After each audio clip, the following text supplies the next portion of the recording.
গরম জলের মধ্যে এক বাটি কাঁচা বাদাম দিয়ে বানিয়ে নিতে পারো খুব কম তেলে একটি মজার টিফিন রেসিপি। নমস্কার বন্ধুরা, আমি সুচেতা। তাহলে চলো এবার ভিডিওটা শুরু করা যাক। এখানে আমি এক বাটি কাঁচা সুজি নিয়েছি। এটা একটু মোটা দানার সুজি, তো তাই আমি এটাকে মিক্সার জারের মধ্যে নিয়ে গুঁড়ো করে পাউডার বানিয়ে নেব। দেখো, এটা গুঁড়ো করে নেওয়া হয়ে গেছে। এটা ঠিক এরকম হয়েছে।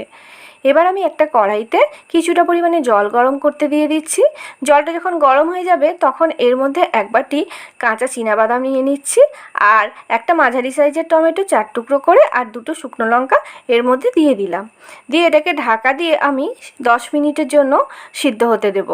তোমরা চেষ্টা করবে বাজার থেকে যে সাদা টাইপের বাদামটা পাওয়া যায় না, সেই বাদামটা নিতে। আমি অনেক খুঁজেছি, ওই বাদামটা পাইনি, তাই এই লাল বাদাম দিয়েই কাজ চালিয়ে নিলাম।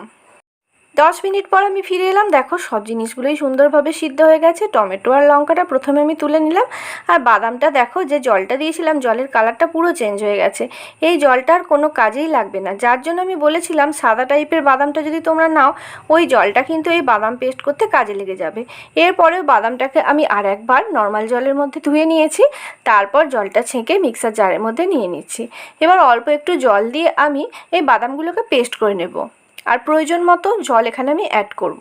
তবে বাদাম পেস্ট করার সময় খেয়াল রাখতে হবে বাদামটা যেন একদম মিহিভাবে পেস্ট হয়। দেখো, আমার বাদামটা পেস্ট করে নেওয়া হয়ে গেছে। এবার আমি একটা পাত্রের মধ্যে এই বাদামটাকে নিয়ে নিচ্ছি। বাদামটা পেস্ট করতে আমার খুব বেশি জলের প্রয়োজন হয়নি, কিন্তু পরে এটাতে আরও অনেকটা জলের প্রয়োজন হবে। এবার আমি মিক্সার জার ধুয়ে কিছুটা পরিমাণে জল এর মধ্যে দিয়ে দিচ্ছি, আর প্রয়োজন মতো জল আমি এখানে অ্যাড করতে থাকবো। এবার এই বাদামটাকে আমি একটু এভাবে ফেটিয়ে নিলাম। তারপর ওই যে সুজিটা গুঁড়ো করে রেখেছিলাম না, সেই সুজিটা বাদামের মধ্যে দিয়ে দিলাম, আর বাদামের সাথে ভালো করে ক্লকওয়াইজ আমি মিশিয়ে নিচ্ছি। আচ্ছা, এরপর সুজিটা যেহেতু আরও ফুলে উঠবে, তাই আমি এর মধ্যে আরও একটু জল দিলাম এবং ভালো করে সুজি আর বাদামটাকে এইভাবে ক্লকওয়াইজ ঘুরিয়ে মিশিয়ে নিলাম। এবার এটাকে আমি একটা ঢাকা দিয়ে 10 থেকে 15 মিনিটের জন্য রেস্টে রাখবো। ততক্ষণে আমি একটা সিম্পল চাটনি বানিয়ে নিচ্ছি। ওই যে টমেটো আর শুকনো লঙ্কাটা আমি সিদ্ধ করে রেখেছিলাম না বাদামের সঙ্গে, প্রথমেই টমেটোর খোসাটা ছাড়িয়ে নিচ্ছি। আচ্ছা, তোমাদের কারো যদি সিদ্ধ টমেটো আর সিদ্ধ শুকনো লঙ্কা দিয়ে চাটনি বানাতে আপত্তি থাকে, সেক্ষেত্রে তোমরা এই সমস্ত উপকরণগুলো অল্প একটু তেল দিয়ে কড়াইয়ে নেড়ে নিয়ে এই চাটনিটা বানাতে পারো। দেখো, আমি 2 কোয়া ছোটো ছোটো রসুন দিয়ে দিলাম, অল্প একটু বিট লবণ দিয়ে দিলাম, আর পাতিলেবুর রস দিয়ে দিলাম আরও একটু টক ভাব আনার জন্য। এবার অল্প একটু জল দিয়ে আমি এটাকে একটা মিহি পেস্ট বানিয়ে নেব। খুব বেশি জল দেবে না, কারণ টমেটোর মধ্যে থেকে অলরেডি জল বের হবে, যেহেতু টমেটোটা সিদ্ধ করা। দেখো, চাটনিটা তৈরি হয়ে গেছে। ততক্ষণে দেখো, সুজিটাও কিন্তু অনেক ফুলে উঠেছে আর ব্যাটারটা অনেক ঘন হয়ে গেছে।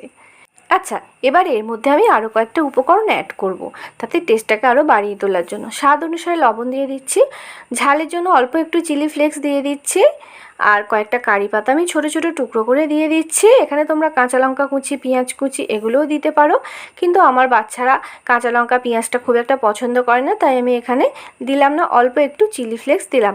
এই চিলি ফ্লেক্সটা একদমই ঝাল হয় না, তাই আমি এইটুকুই দিলাম।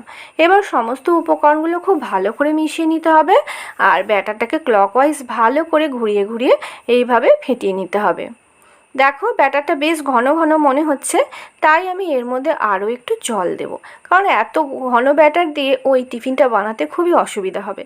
দেখ, আচ্ছা, এবারে আমি একটা তাওয়া বসিয়ে নিয়েছি। আমি ননস্টিক তাওয়া নিয়েছি, তোমরা ননস্টিক ফ্রাইং প্যানেও এটা বানাতে পারো। প্রথমেই আমি ভালো করে অয়েল ব্রাশ করে নিলাম। আমি এখানে রিফাইন অয়েলেরই ব্যবহার করেছি।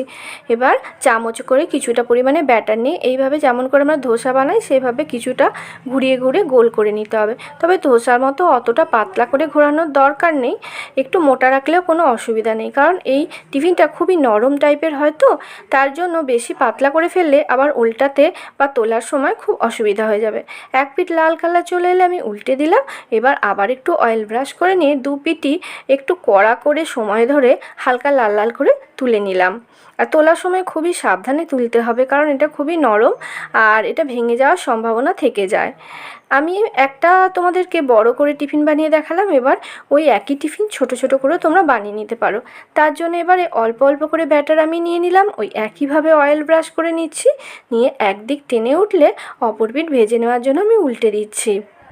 আচ্ছা বন্ধুরা, এই টিফিনটা বানাতে কিন্তু হুটোপাটি করলে বা গ্যাস হাই করে দিলে চলবে না। একটু সময় ধরে কম আঁচে এই টিফিনটা তোমাদেরকে বানাতে হবে। দেখো টিফিন রেডি হয়ে গেছে। আমি ওই যে চাটনিটা বানালাম তার সাথে সার্ভ করে নিচ্ছি। গরম গরম এই টিফিন খেতে হয় দুর্দান্ত। তোমরা অবশ্যই বাড়িতে বানাও, বানিয়ে স্কুল কলেজ অফিসের টিফিনেও এটা সার্ভ করতে পারো। আমি তো একটু খেয়ে টেস্ট করে দেখছি, খেতে কিন্তু হয়েছে অসাধারণ।